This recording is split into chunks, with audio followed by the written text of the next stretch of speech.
Welcome to Netflix and Kill, or should I say Netflix and Kill Bill, for this one. Yeah, that makes sense. I mean, I would name it that, except it actually messes up with our categories. Our system. You know, who's talking a little bit too much about the background of podcast making? Why, it's me, Nick, the Merc with a mic, and my fellow unapologist, Travis. That's the god of the pod over there to himself. And of course, when we're talking about Kill Bill and Tarantino, why we gotta bring ourselves on the professor himself, Pher Sturz. Say hi, Pher. Hi, Pher. Pher, so we had you on before talking about Kill Bill Volume 1, which was a grand old time. We had it was a blast. We had so much fun that we wanted to bring you on again as soon as possible. And so, would you like to give a brief rundown of Kill Bill Volume 2? Yeah, we basically, Kill Bill Volume 2 is the direct sequel to Kill Bill Volume 1, as is implied by the name. Basically, we meet Uma Thurman's character at the beginning, talking about where she's gotten and where she's going, the ultimate goal of getting revenge, and along the way, we learn about love, forgiveness, and friendship. Now you're making me think exactly the plot. Now you're thinking making the devil, the Deadly Viper Squad, only if they were Care Bears. I would love to watch like Deadly Viper Squad babies, like like Tiny Toons, but with the Deadly Viper Squad, right? Yeah, exactly. Yeah, it's exactly right. Bud, you have to learn to share. Share your Hattori Hanzo swords. No. But yeah, so we're talking about the second installment of the Kill Bill franchise, I suppose, that we call it. But it's not even really a sequel so much as it is just the literal continuation of the movie where it left off. Well, this is where Kill Bill as a whole, as the two movies, are very confusing to me because they are at once one movie because they were made to be the same storyline. Definitely, they're like one movie that was split into two, and yet when you watch both of these movies, they feel so radically different. Right, even stylistically, right from the get-go with the title crawl, the first Kill Bill, Kill Bill Volume 1 came up, when it splashed across the screen, it had that very like spaghetti western feel to it, but even the title splash for this one feels very like film noir, like revenge flick. That's weird too, because these movies didn't even come out that far apart, right? Right. No, well, they were shot they were shot all together, but released like a year apart. So it's so weird that they feel so different.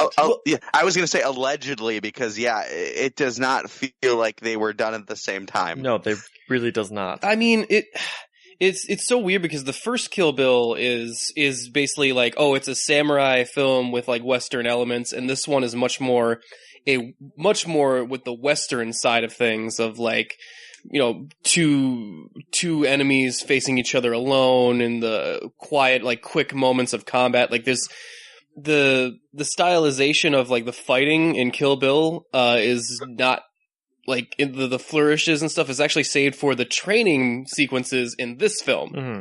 I mean, even their deaths are more Western. Oh, sure.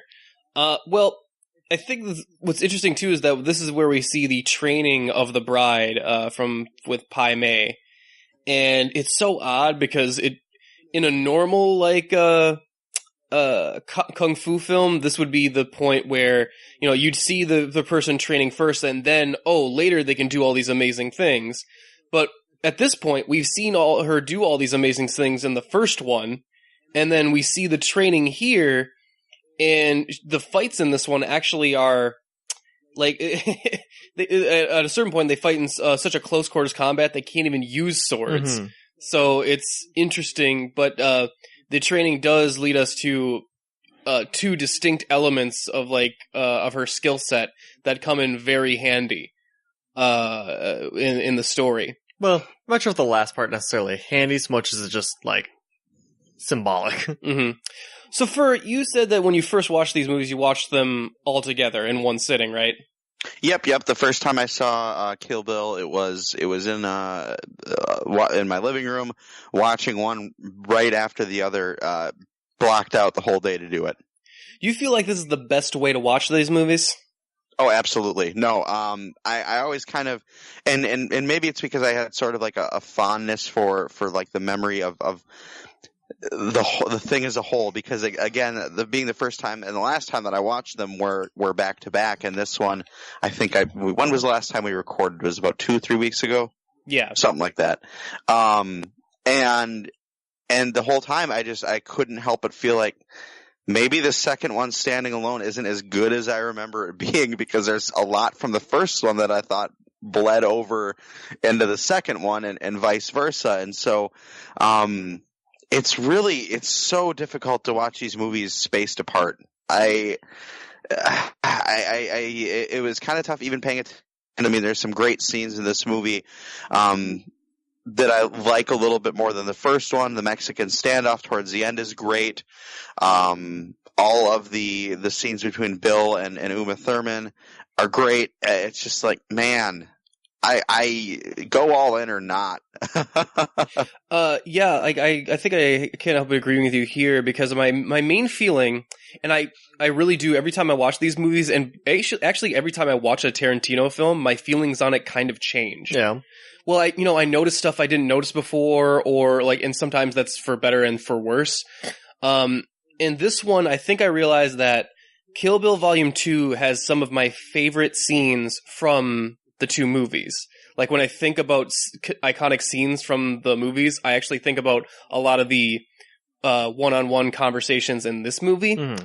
But I feel like Kill Bill Volume 1 actually holds up a little bit better in my mind when we watched it previously, of like, oh, this is a really solid story from beginning to end, and this one, it really does feel like a later half of another movie. Mm-hmm. And there's zero way you could actually watch this one and have it be a satisfying movie by itself. Well, and not only that, but there's just a lot of like things that are like, the training sequence cut in between, and then like the way the assassins are characterized. Like, you know what I like about this movie though, is that they do focus on Bud and Elle for a little bit, because we've done all the character development we're gonna do with the bride, or Kiddo, as the movie in the beginning inexplicably refuses to call her still. For like one beep, and that threw me off too, because I completely forgot about that fact that I did that. So I was like, what happened? What? I'm like, oh, that's right, they censor her name still. Well, it's like this one scene. That beginning scene is actually funny, because it's actually like this movie, or I suppose the second from scene, the beginning scene is actually the opening of like the massacre sequence, which is also pretty cool, because I like David Carradine in that scene a lot. But the scene after that, where Bill is talking with his brother Bud, and he's talking about like, so wait, they were 88 guys and she killed them all? Like, no, there wasn't actually 88 guys. They just called themselves the Crazy 88s. Why? I guess it sounded cool, I guess. Like, it's almost like this movie is kind of making fun of the previous movie. Same time, though, there was a lot of fucking people in that fight scene, so... I mean, I wasn't counting exactly, but I don't know. Like, sorry, we only have 67 guys. Ugh, man. Like some Crazy 88s. But yeah, I think, on the subject of David Carradine, I think in this film, he might be giving one of his best performances. Like, it's incredible. It's like, I think like Tarantino almost had to go to him in between scenes of like, okay, David, that was great. You were too cool. Take it down. Tone it back a bit. You gotta dial it back. Like, no, you're supposed to be a little more human in this role, not this god of cool that you seem to be. Because, like, I swear to God, every word out of his mouth is like, oh, that's right, you're the villain. And I just immediately am charmed by him. That's his designation as we later learn the snake charmer. The snake charmer, yes. And we can kind of see why Uma Thurman's character fell so hard for him. You know what I mean? Like, he's just fucking charming as all get out, and he oozes confidence. You know what I mean? Like, just like, and it leads to some really. He has great conversations with a lot of characters in this movie, and I think the common denominator between the scenes that I like all involve David Carradine. Because he's one of those actors that if you're in a scene with him, he actually brings your acting up. Right. You know what I mean? Like he's elevating that scene. He knows like what to like to give and to get. And I don't know, like he was great in this movie. I think he's definitely like the MVP overall. Well, and he really sort of exemplified, I think, what kind of the what a lot of people who are in abusive relationships can relate to a lot, where I mean, he took it like to the most extreme, where he tried to shoot her in the face because she left him, and then tried to justify it by saying, well, can you blame me for doing that? You ran away and I thought you were dead, and then when I showed up you were getting married. And I mean, you almost kind of feel for him. You know, like the way he is, you feel for him. You're like, oh, that poor man. It's so funny. It's so funny you say that, Pher, because when we were watching it, Travis actually turned to me and said something very similar of like, man, he's the bad guy, but like, I see where he's coming from. It total overreaction and not something anyone should ever do, but it's not that he doesn't have a point. Well, I mean, and then we'll get to his, like, he has a great speech at the very end that I'll save for a spoiler section, but he has like some great dialogue involving, you know, my favorite subject of like superheroes and comics, and like of course, because it's a Tarantino movie, everyone has like read comics and listened to all the music ever and like just is an expert in pop culture. But yeah, I also like the other two snakes that we deal with in this movie, the Deadly Viper Squad. We have Bud, Bill's brother, Sidewinder, yeah. Very appropriate name. He is this washed up bouncer at a titty bar, that just lives in a trailer out in the middle of nowhere.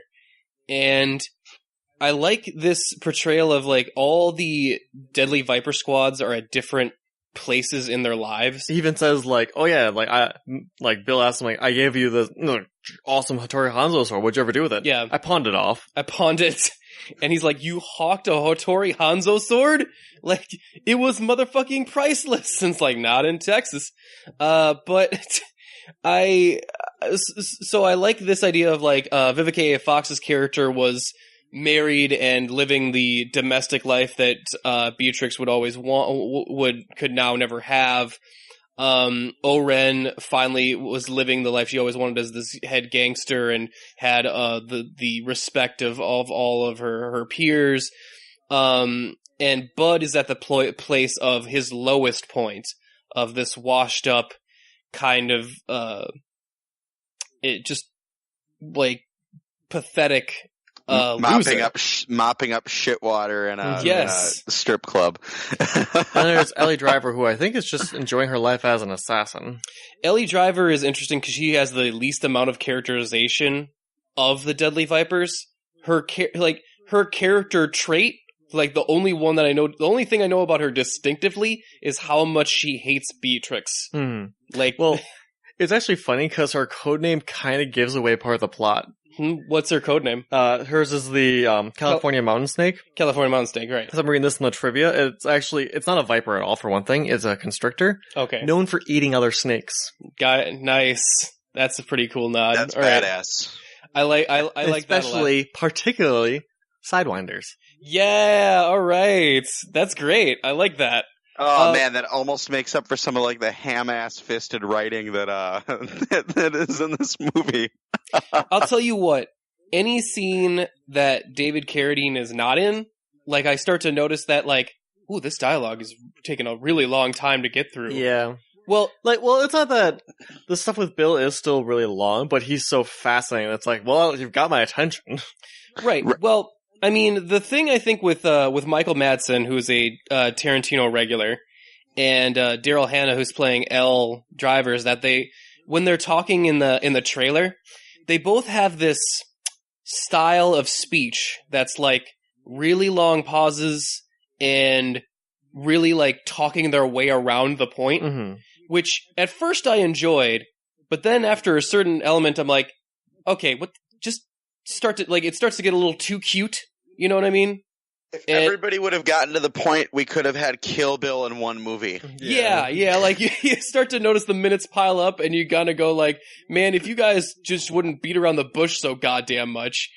But at the same time, I maybe can kind of see where they're coming from. I mean, it's obvious that Bud is past that exciting point in his life, and he doesn't have neighbors, he doesn't have anyone around him, and maybe that's just kind of what it is to him. And I'm not trying to overcredit Quentin Tarantino here, but I kind of think maybe we were, at least in those scenes, supposed to feel like, oh my God, this is taking forever, this is boring, this is long.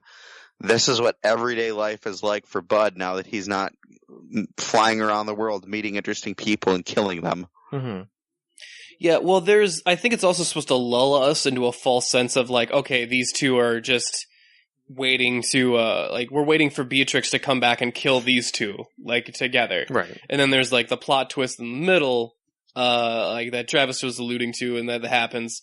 And I'm like, oh, that's supposed to be shocking. But then again, I watch too many movies. So as soon as they see the over-the-top shot, I'm like, oh, something's about to happen. Mm-hmm. Like, I didn't see a snake in the suitcase coming, but I knew, like, like vicious. It's like, but yeah, I gotta say that this film threw a lot more, like, there's still a lot of stylish stuff in it. They also have their own, we were talking about last time, the tricks are for kids moment. Mm-hmm. Like, they have it here this time with the, is she dead? And then like, they have this classroom of like, doing roll call.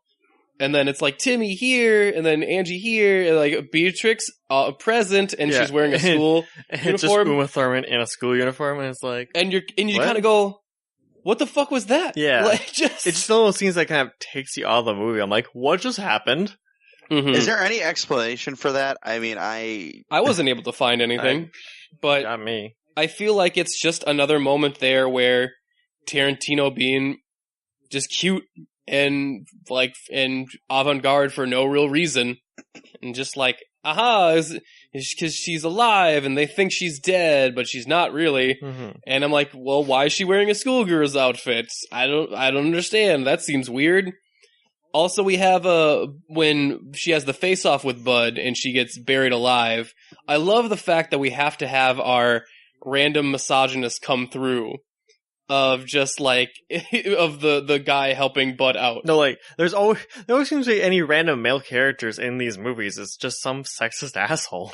Well, and that's weird because you can tell that's the only reason he's there, because it's not like Bud needs his help really. No. Bud could have dug the hole himself. It might have taken longer. Like, the reason he's in this scene is so he can be shitty to Beatrix for like no reason.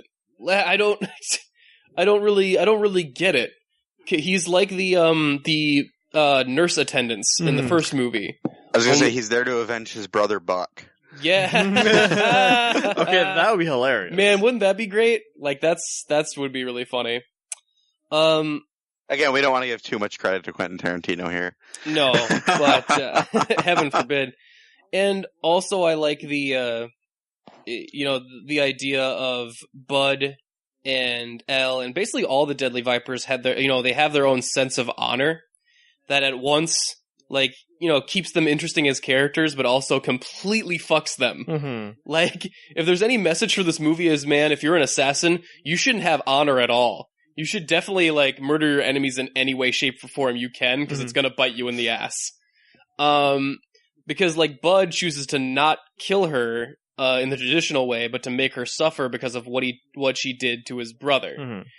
And I think that also, alluding back to the whole fact of that, like Pher was saying about how, like, we're showing, like, all these scenes about Bud are kind of, like, in the same style as his life, that burying her alive kind of fits that theme as well, of like, oh yeah, since my life's slow and boring, so is your death.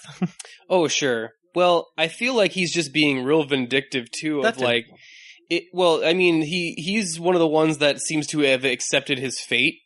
Seems to. I'm not sure how much he actually has, but he's like, that we did do wrong to that woman, she deserves her revenge, and we deserve to die. Which makes me think, do you think, because the falling out of Bud and Buck happens after the massacre. It must, because they're working together still at that point. Do you think that the massacre was actually one of their breaking points in their relationship? Probably. Was it? Like, of like, this, it was like, Bud was like, we went too far this time? Well, if it wasn't for the actual massacre, it probably definitely was the daughter. It was you think? Like, he's like, it was one thing to kill her, but then to steal her daughter away? You know what? I can see that happening.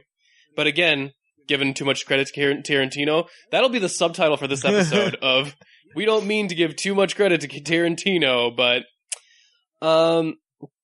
and yeah, I also like, Daryl Hannah as Elle with her, cause she's not on screen, but, like, a lot, but she does have a great, like, overall sense of hatred towards Beatrix.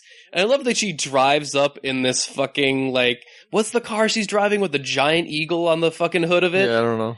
And she's got, like, this suit on, and it's like, her entitled persona, like, screams penis envy for whatever reason, of, like, and she's just so fucking angry the entire time. And yeah, like this idea that she probably holds no love in her life, like, of any close relationships, so the closest relationship she has is this rivalry and hatred with Beatrix, the only woman she really respects as a warrior. So there's a lot of interesting, like, relationship stuff going on here. Well, and I think even her relationship with Bill, I think you can very clearly see that she wishes she was the favorite. She wishes that she was Beatrix. I mean, she picks up the phone after Bud's dead and goes, "Oh, no, she killed your brother, man. She got here first. Sorry, couldn't do anything about it, but I did take care of her. You can find her buried here." I think it's very much this, why do you get all the, the respect from Highway, and why does Bill love you, and why do you get all of this? Which ultimately I think leads to her downfall, because she thinks that she is the sole deserving person of the Hanzo sword, the best one, and in the end doesn't do her any good because she can't use it. It's in such confined space she can't use it. Yeah, she's restricted yet again by circumstance, and but damn, is that a cool fight. Man, like, it reminds me of the Vivica A. Fox fight from the first one, of this dirty, like, real, like, it also stylized, but, like, just brutal fight between these two women that just have nothing but contempt for one another.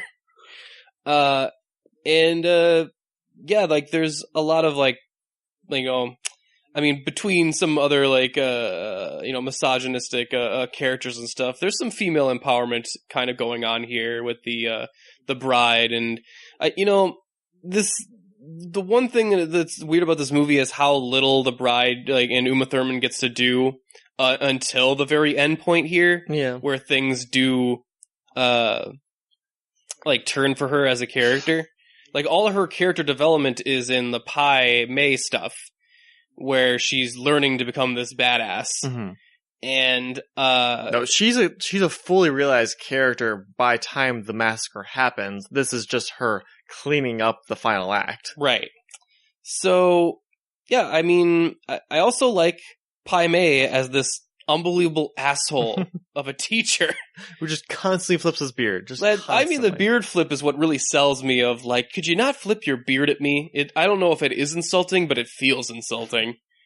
And that I like that the trainer of all these assassins is, like, the most aggressive and, like, just, sensitive to the core. Like, he has this whole legend of this monk that, like, he nodded towards this monk, and it's supposed to be this big social gesture of, like, oh my goodness, this Master Pai Mei, like, nodded to you. And it's not even clear if the monk didn't see it or he willingly didn't nod back, but he massacres a whole temple for it. Just cause. So the idea of Pai Mei really digging into the Beatrix is kind of like, we never see Beatrix be anything other than the most badass assassin that we've seen her be. So that being said, there are moments where she's really just not on her A game. Like when she gets shot by the shotgun with my bud. I mean, that's a rookie mistake, running right through the front door. Yeah. it doesn't feel very assassin-y. No. You know what I mean? Like you don't want to go through the skylight, or I don't know, cut your way through the bottom. I don't know, like Or just shoot through the window or something. like the. And then, like, Bud, like, even has, like, a laugh to himself, like, you idiot. But, yeah, this movie actually trades on anticlimax for its fights, because despite how cool the training is, all the fights end in kind of, like, there's no big flourish or whatever. Like, the Bud fight ends with the rock blast, the L kills Bud with the snake. The L, like the biggest fight is actually L versus Beatrix, but that one's always hampered by their location. Like they can't go full out just because they're constrained by their environment. And it doesn't even end with an on-screen death. It's not a big sword. It's not a big sword blow. It's not someone getting the other. It's just Elle opening herself up to getting her other eye yoinked right out. Yikes! Which is like, I mean, at first I thought, like, my immediate thought of that was like where Elle is like, oh, how did you lose your eye? Oh, Pai Mei snatched it out after I called him a miserable old fool. And I thought like, oh, that makes sense. She wanted to be like Beatrix, so she thought, I'll get trained by the same guy as she did. And because she's kind of, more of an asshole, yep. like, and can't just... she got her eye snatched out, and the one thing I thought I always think at this movie is like, oh, I killed that miserable old fool. I poisoned his fish heads. And then they show the scene and they like repeat stuff like in the scene as well.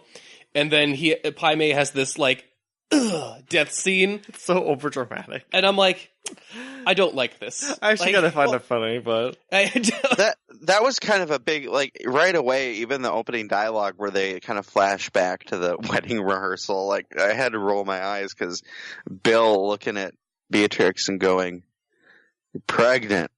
She just looks, "I got knocked up." Like, okay, yes, that's what being pregnant means. Good job, guys. Thank you. And there were a couple other moments of repetition in the movie where, like, one character would say something, and then they would just use a different metaphor or euphemism. It's like, okay, all right, we get it, Quentin, we got it, buddy. Also, in the beginning, we get, of course, Sam Jackson as Rufus. So that's always cool. Always need to get a little Sam Jackson in our Tarantino films. And I do like the beginning part of the movie with Bill where they're doing the wedding rehearsal. I love all the discussion that Bill has of trying to understand where Beatrix is coming from. And, he's saying that he's cool about it. But then the massacre happens, and you'll notice that he never had to give a signal for the massacre to happen. He never had to say, come in here and, like, all right, guys, go in and do it.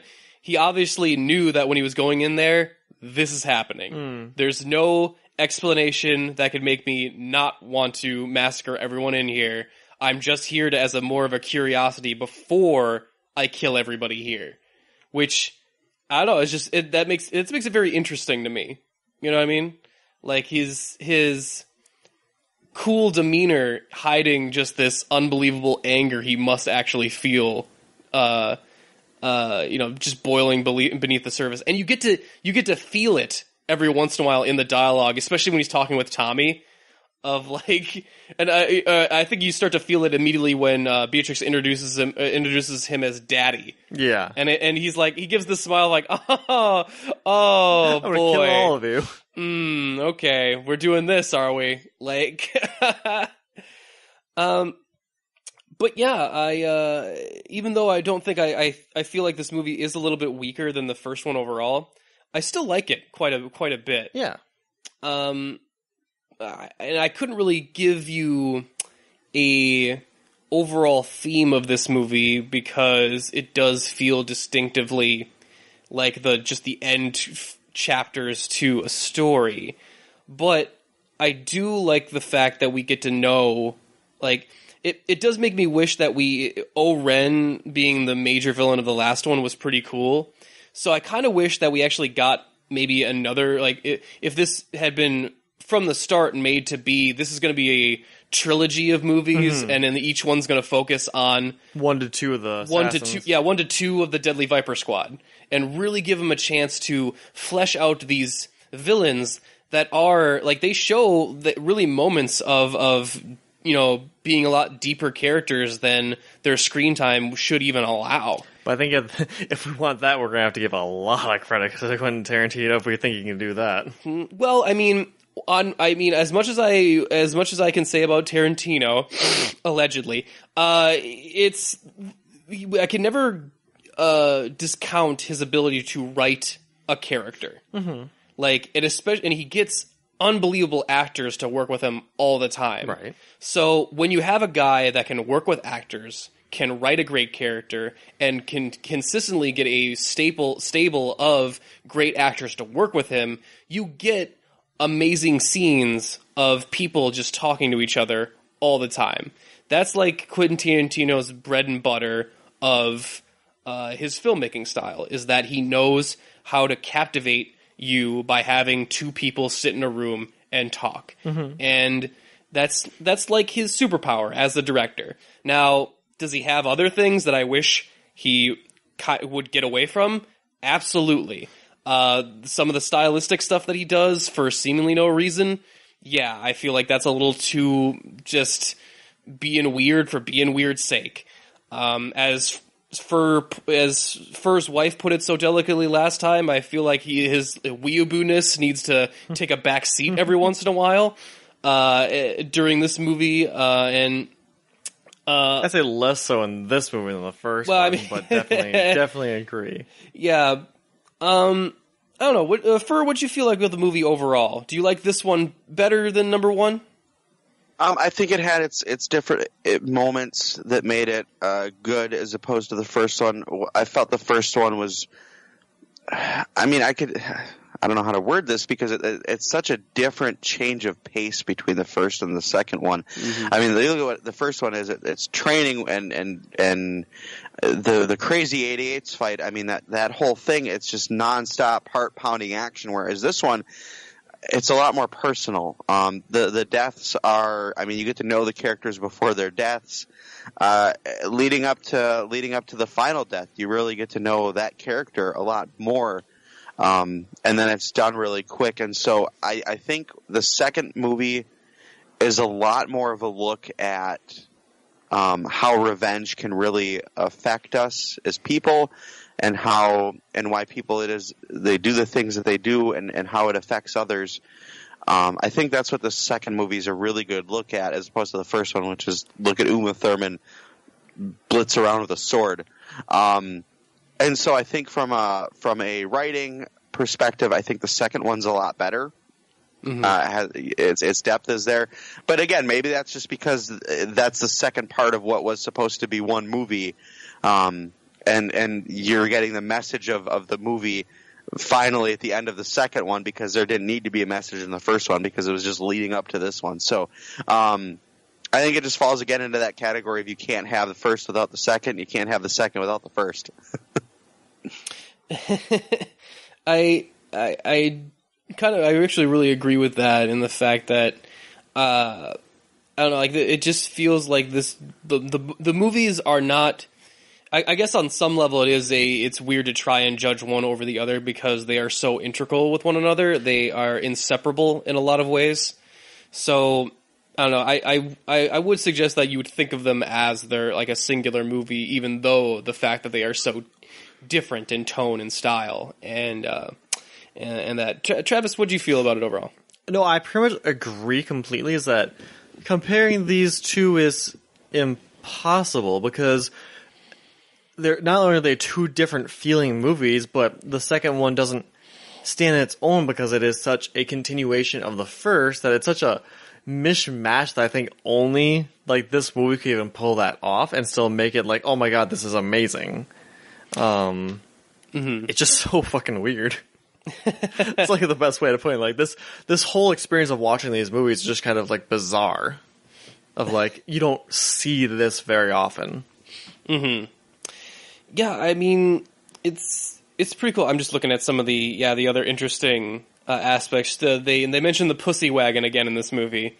We never see it again because apparently in one of the original scripts, Yuki Yabare, which was Go-Go's sister, destroyed it a little bit after her showdown with Vivica A. Fox's character in the original script, which tells to me like, Quentin, were you going to make an 8-hour movie? What is happening here? Like, because, but then I watched Hateful Eight and I'm like, oh, yeah, I guess he really does need an editor. Like, he likes making, I think he just likes writing scripts, really, rather than just... That's called a book.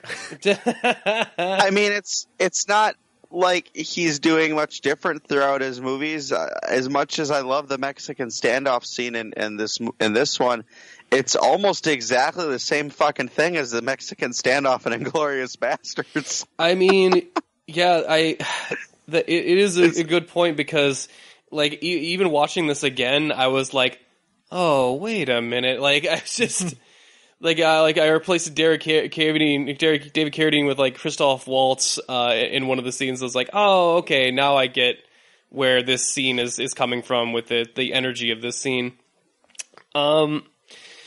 And yeah, everything else I would like to talk about actually kind of goes with like the very end, like 20 minutes to a half hour. So I think I'll save it for the spoiler section. But I do really like the ending of this film. Mm-hmm. I like how it ends. Like I said previously in the first Kill Bill, I don't like how they spoil a certain aspect of the ending. But overall, I think it has a pretty solid ending. But yeah, with that, I think we can go into our just final, like, any final last minute thoughts we have, and then we'll go into our ratings. We're seriously gonna rate this thing? I'm gonna rate it, sure. Yeah, I'm gonna give this one 4 weirdly hidden Reservoir Dog references in boots out of 5, because this one had the razor blade that she takes out of her boots is actually from Reservoir Dogs. Like, they were the same boots that Michael Madsen's character wears in that movie, and he cuts off a guy's ear with that. So, again, weird continuity, like, thing. And, yeah, I think, I forget what I rated the last one. I think I also rated that one a 4 out of 5. But overall, I think if you were to smash these movies together, they enhance and bring each other up to where they become kind of more than the sum of their parts. And this one is just where all the really interesting slowed down character stuff comes in, while the other one had much more action and kind of like faster paced, quick storytelling tropes sort of happening. And I just like the feel of this movie, the feel of these characters existing in this world together. It feels lived in and dangerous, and it really does feel like you're like, what would it be like to interact with the most dangerous people in the world? And it just so happens that one of them lives in a trailer. Mm-hmm. Like, it's, I don't know, I like the energy of it, and it feels like Tarantino before he gets a little too high on himself. You know, it feels like at the end of this movie, I start to see his humbleness die. And and I feel like it's one of the best things is that I don't wish that this film was worse. Like, I actually wish the ending was as good as it is. I just wish that Quentin Tarantino didn't think it was as good as it was. Like, I really wish he wouldn't have gone, I fucking nailed it, because that's what it feels like with all of his films after of this have that feeling of like, I made some of the best scenes ever. I made Kill Bill. I made Jackie Brown. Look at these. Coming to the culmination of Brad Pitt literally looking into a camera saying, I think this might be my masterpiece. Yes. And then cutting to written and directed by Quentin Tarantino. Oh boy. Yes. But yeah, despite all that, I still had fun. Travis, what'd you think? No, I mean, as I said before, this movie is really hard to rate just because it is so necessary to have the first one happen. I love the fight scenes, especially in this one, though. Like, the Crazy 88 scene was hilarious and kind of fun, but I like just the visceralness of Ellie Driver and the bride fighting in this camper. Like, especially when, like, she, gets pushed down by the chair and uses the sheath of the sword to stop her. That just, so many cool moments like that really stand out in this movie. Partially because there is so much more dialogue, kind of like slow. It's not slowing the movie down, but it's like, it's definitely takes up larger chunks of the movie that when you do get the fight scenes, they stand out all so much more because of it. But like you said before, having people sit down and talk to you for like 20 minutes is something that Tarantino's really good at. And I think Bud was a pretty cool character. I do wish we got a little bit more with Ellie because she seems batshit crazy. And I kind of wish we had gotten just a little bit more characterization for her. But overall, Bill steals this movie hands down. That he is practically the main character of, especially number 2. Yeah, he is the main character. We're seeing the end of his story much more so than the bride's. I guess I'll give it a 7 out of 10 just for the lack of anything better to give it. Sure. Yeah, that's a hard one to rate. So with that, Pher, lay it on me, buddy. What'd you think? I mean, I remember rating the first movie pretty low, just because, the idea that you really do need to watch both of them to really get all of it. And it's kind of the same way here. If I were someone that was just going to sit down and watch this movie, or even in this case where I sat down and watched this one 3 weeks after I watched the first one, it was hard to stay invested in it and really kind of get what was going on. So I guess, I mean, on its own, I give it 3 out of 5. 3 out of 5, too tightly wound David Carradine belt loops. Ooh, that's an unfortunate thing to have on your Wikipedia page. Please don't ever let anybody put that on my wiki. Anyways, at least he went happy. But I mean, ultimately, as a whole, I give the Kill Bill 1 and 2 together. Watching it as one, I give it an 8 out of 10. It's a great revenge story. It has a lot of great messages about seeking vengeance. It has a lot of really good discussions about abusive relationships. And as a whole, 8 out of 10. Individually, take it or leave it. 3 out of 5 for both of them. So yeah, that's a fair rating, I think. Once again, I'd like to thank Pher for coming on and joining us for this Kill Bill Revenge in Part 2. Thank you so much, Pher.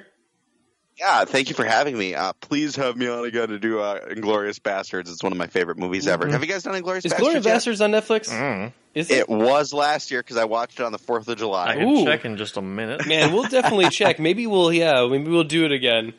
Man, wouldn't it have been great if we had done it on the anniversary of the Charlottesville rally? Oh, Lord. Man, that would have been great. On top of the... Well, I just, looking at my Facebook memories today, this time last year, we were all, a bunch of us in Eau Claire, working our asses off to stop the Nationalist Socialist Movement was going to have a rally here in Eau Claire. Ooh, and it was this time last year that the guy got the guy organizing it got doxxed. Nice. And very, very quickly retreated and back into his hole, and the rally never happened. So, and I'd like to state that doxing an individual or harassing anyone is unbelievably unacceptable unless that person is a Nazi. There is a caveat to all rules, and it's the except if we're talking about a Nazi rule. Because then, fuck that guy. No, fuck Nazis.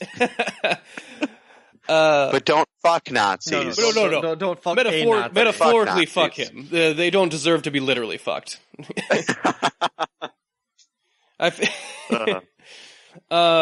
But yeah, where can people find you on the internet then? So if they would like to follow you and your funny antics. Follow me on Twitter at Professor Pher.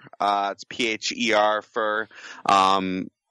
check me out with Clearwater Comedy here in Eau Claire, Wisconsin, as well as Fearless Comedy Productions in the Twin Cities. A show that I helped write, Murder at the Masquerade, is happening in October somewhere in Minnesota. It's going to be awesome. And then I'm producing a couple shows coming up as well. So just follow me on Twitter. You'll find out there. All right, sounds great. Definitely check him out. Now, Pher, I know this is a long shot, but did your wife have any one-sentence reviews of this movie at all? I did not wake her up to join me at 7 in the morning after we got back at 1:30 this morning from a show. So I knew it was a long shot, but I had to try. Yeah, she stayed asleep for most of it. I think she came out one time to see, I don't even remember what scene she walked out into, but then kind of like looked, turned around, and walked away. So maybe that counts as the one sentence review. Kill Bill Volume 2, just walk away. Keep your life, just walk away.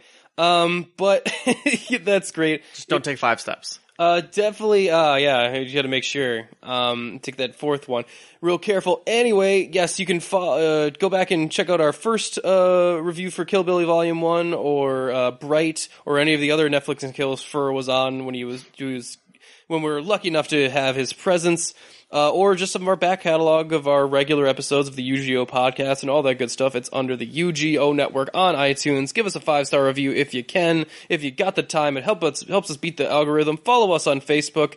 Follow us on Twitter at UGO podcast, or Instagram. It's the same thing. Otherwise, follow them down the road. Follow them into the restaurant. Mm-hmm. Follow Nick into the bathroom. Yes. And definitely if you follow there, make sure it's 2 taps. 2 taps on the foot and then a knock. Allegedly.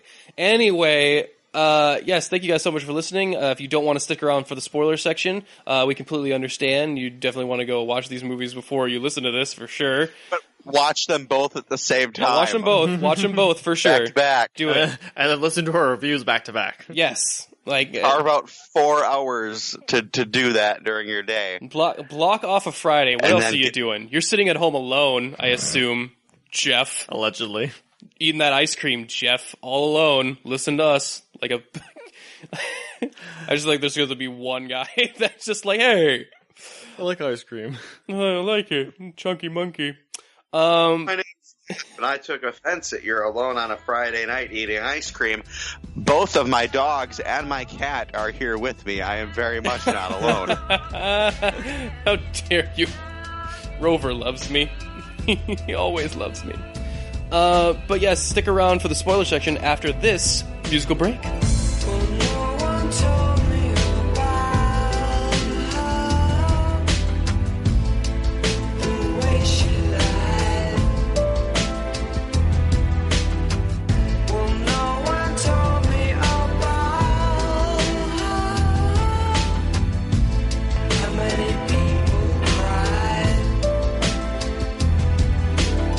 I can't believe they did an entire song using their toes to play guitar, Nick. That was an impressive musical break. I'll tell you what, Tarantino, he's a strange man. The feet fetish is real weird, but sometimes the feet can make beautiful music as well as make you uncomfortable.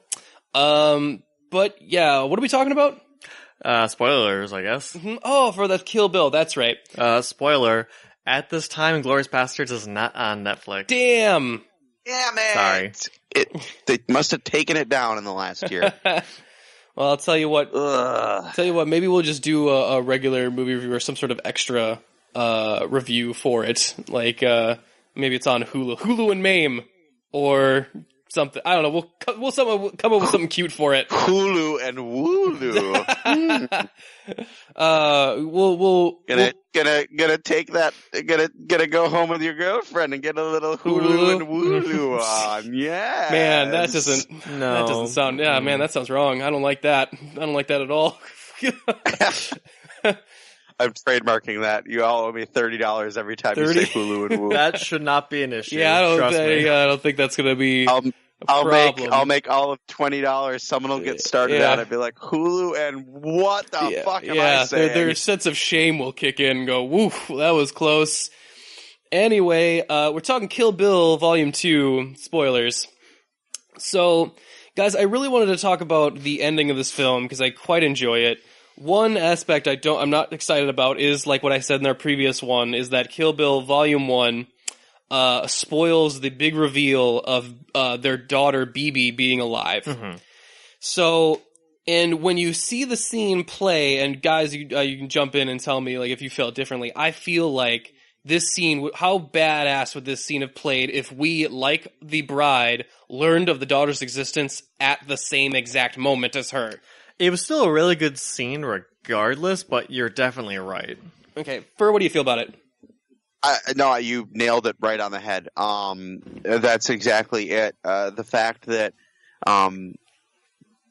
just how it would have hit us as an audience too, to be like, all right, here we go, final showdown. This is awesome. She's got her Hanzo sword. She's got her handgun. She's going to go in. It's going to be one final fight with somebody that she loved, and it's going to be awesome. And, oh, my God, her kid is there. Yeah. Like that would have – but we all knew when she was going to walk into that room that, oh, her kid's going to be there. It's going to be – the fight won't happen. Yeah, we're all waiting for it at that point because we all remember it from the first movie. Although I did not expect it to be Bill and the child playing fake like cops and robbers. Mm-hmm. That was a little fucked up. Well, I mean, there's so much great stuff going on in this scene where – and you see it, Uma Thurman doing some really good acting here. Like, you see it play all over her face like, holy shit, my world just got turned upside down. Like, you see her change from this cold woman, like, machine of revenge, basically. She has nothing in her life other than killing these people. Her life is over. It's done. And then suddenly, as soon as she sees Bibi, and she doesn't even have to... You know, there's no like, oh my God, is that my confusion? There's no confusion. No, it's what everyone, like Bill, the kid, everyone knows the score, and like you just see her world get rocked, and she has to like roll with it in just the play along with the pretend game that they played, and this weird fucked up conversation between her, Bill, and Bibi. Well, it brings up, like Pher was saying, the idea of an abusive relationship, of like even using the kid as a go-between, as a defense. Because you can tell that Bill wants to have a talk with her, but he knows that like there's nothing I could say that will make her not try and kill me. Mm-hmm. So that's why the kid is there. So that, like, as this buffer, so that he can talk with her a little bit. Well, then he also has an exposition ray gun. Oh, yeah, an exposition. Because that's essentially what that thing was. Like, I shoot you with this, you give me exposition. Yeah. Okay, sure. Yeah, let's do this. Well, and then they have this great big dialogue of, like, their child stepping on their goldfish, learning about life and death. And I love a lot of the decisions going on here, because they don't... Like, Bill doesn't lie to the kid. He actually tells her what's going on, mm-hmm. of, like... What you did to Emilio, I did to Mommy. And it's like, and I shot her, like, and I, not like pretend shooting like we were just doing, I actually shot her. And it's like, he doesn't go into details of like why, but it's like, I was very angry. And he relates it back to Bibi's like, just like with you when you stepped on Emilio, you realize that some things you can't take back.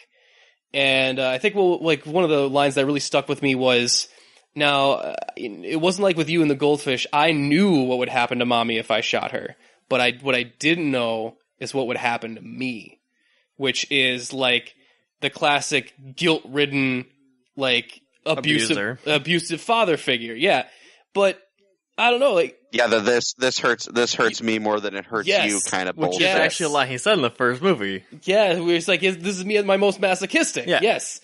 So, and then, so it's interesting because, like, even the conversation they have later with the truth serum and everything, he goes into this long dialogue of, like, Superman and, costumes and you'll always be a killer. And... I whenever I'm thinking of like that scene, I always am thinking of like Bill is definitely the bad guy here, mm-hmm. and he needs to go. And it's interesting when I rewatch this movie because I realize what's happening differently. I see things a little differently now, in that I feel like Bill, like some of the reasons he's having that BB in between is not just for his own protection. I feel like he knows that, like, because there's never any discussion of, oh, couldn't we just all live as a family and you forgive me? He never asks that. He knows that is off the table. Oh yeah. Like there's no come back to me, I'll never hurt you again or anything like that. He knows what he did was unforgivable, and there's only two scenarios. Either he walks away alive or she walks away alive. They're not both walking out of this. And I think he just wanted one night where they spent time together as a family, because he knew this was the only chance we'd get to spend any sort of time together. And I don't know, it made Bill a much more nuanced character than he came off to me when the first time I watched it. I don't know. Did anyone else feel differently? No, again, he is practically the main character of this movie. That it's just like, it's him trying to get what he wants, knowing he can't have it. Right. Well, I mean, there's, like, I think what people like, and I think this is why anti-heroes and kind of like, Breaking Bad and some of these other, like, why we like to watch stories about bad people, is that, like, there's a certain level of respect we give to people that know themselves, that have self-realization. People that know that they're bad, or recognize about themselves. And, like, I think there's no one that exemplifies that enough than David Carradine's performance as Bill, in which he even, like, states later that, like, I overreacted, and she goes, like, overreacted? It's like, no, I didn't say, like, you call that an explanation? Like, I didn't say I was going to explain myself. I just said I was going to, what happened.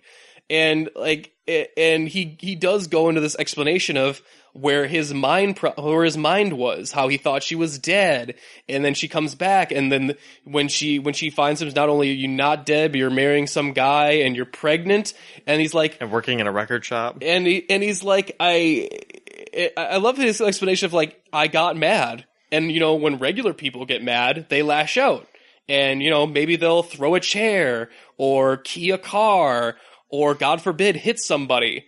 I'm an international assassin. When I get mad, I hit somebody. Usually people die. So he doesn't really he doesn't offer up any kind of apology. Like, does he even say I'm sorry? I don't think so. No, I don't think he even says that. I don't know. It was just like a very, like, when you watch a revenge movie, this is not the type of dialogue that you're expecting between the two people that are about to kill each other. But yeah, that one ends in a big like the great chair fight that happens as well. And of course we have to end with the 5-palm exploding heart technique, because we dropped that earlier in the film, so that has to come into play. And it's, of course, like, he's taught no one the 5-palm exploding heart technique except her. And I wanted them to go like, oh, he teaches the classic Chekhov's five-finger exploding heart technique. Yeah. You know what I love about it's like Chekhov always says, if you introduce a 5-fingered exploding heart technique in the first act, you gotta pay it off in the third. Someone's heart's got to explode in the third act, man. Yeah. And I love the fact, like, this, like, oh, he teaches no one the 5-palm exploding heart technique, and they leave it up to, like, oh, because he doesn't respect anyone that much. And I just wanted someone to go, oh, because it's kind of an impractical fighting move. Like, it's like, why would you give your enemy 5 steps in order to do stuff with? It's like, I guess now I run away? Like, what is this? What now? Well, I mean, the only reason it seems to kind of work is that Pai Mei seems to be the level of an asshole that would just make a whole technique that makes you think you're alive, but then, oh, nope, you're dead. Because he's such a jerk. Like, yeah, I like the fact also they tried to set up another like with Vivica A. Fox, where they were like, oh, let's go to the baseball diamond and have a knife fight in the dark. And even David Carradine's like, oh, well, we can go onto the beach in the moonlight and have our own full samurai. But none of these fights ever actually happen. No. Like, they're just like them musing on what a cool fight actually would be, but they never actually get to have the cool, awesome fight that they envision in their heads.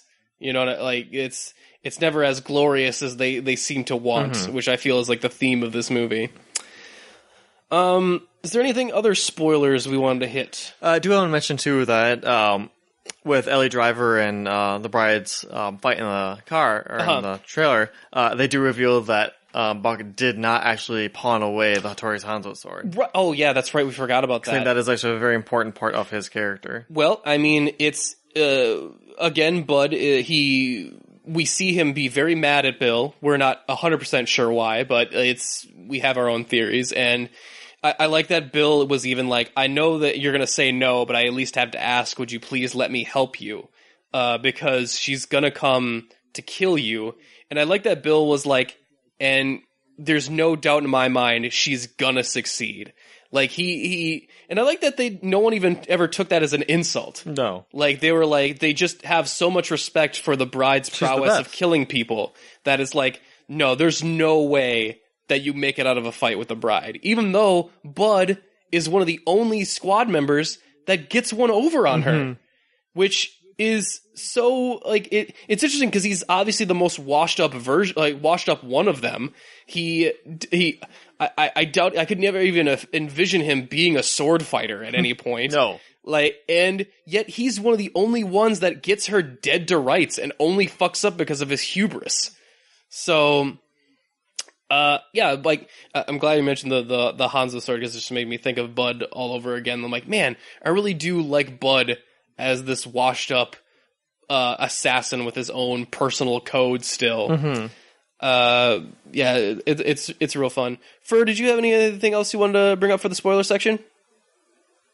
Not particularly. I mean, we talked about it earlier, how much better this would have been. And I mean, I could even put both of the movies on a 10 out of 10 if they hadn't revealed in the first movie that the daughter was still alive. It would have been, man. I can't. I wish I could. Makes me angry. I wish I could just. I wish I could go to every copy of Kill Bill and take that 3 seconds away from every other, from all the Kill Bill Volume 1s, because I feel like it really undercuts a huge emotional moment that still manages to be a huge emotional moment, but could be so much more. Like it just, it does make me mad. Oh, also, I did want to mention after the fight with Bill is done and his heart has exploded, and they have one final scene where they show BB and her in a hotel, and she's just crying in the bathroom, and she's crying, and then she's laughing, and then she's crying, she's happy, she's sad, because she had no time to process her kid being alive. And during when she first finds out, but she has shit to do, so she has to bury all that shit until she deals with Bill. And then dealing with Bill, they even portray that they both still love one another. And she may have killed him, and she may realize she had to kill him, but that doesn't make her feel any less for him, so it's a big loss for her too, but she gets to gain something back in the form of her daughter. So there's a lot of fucked up emotional stuff happening. She's pretty much going through like a whole entire movie's worth of emotion in that one scene. And so I really like that they gave Uma Thurman a moment to breathe and just go you just let it all out in this bathroom, and you just let it all out so that you can go and watch cartoons with your daughter and be normal for the first time in your life. Oh yeah. Also, I like the line of that Bill has at the end of where he of course, even though he knows he's gonna die, he's still David Carradine, still the coolest motherfucker in the room, which is it's I'm sorry, I didn't tell you that I knew the 5-palm exploding heart technique. I'm such a bad person. No, you're not a bad person at all. You're a great person. You're an amazing you're my favorite person. Although sometimes you can be kind of a cunt.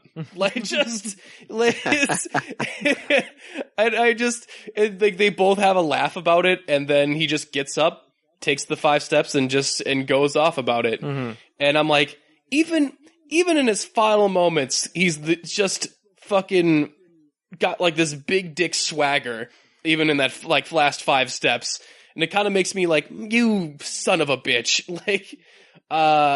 So yeah, again, love this ending. It's probably one of my actual favorite endings to any movie, actually, of just how it subverts expectations and really lets you sit with a lot of big, impactful, emotional stuff. But yeah, that's all I had to say about it. That's the movie. That's all, the one. folks.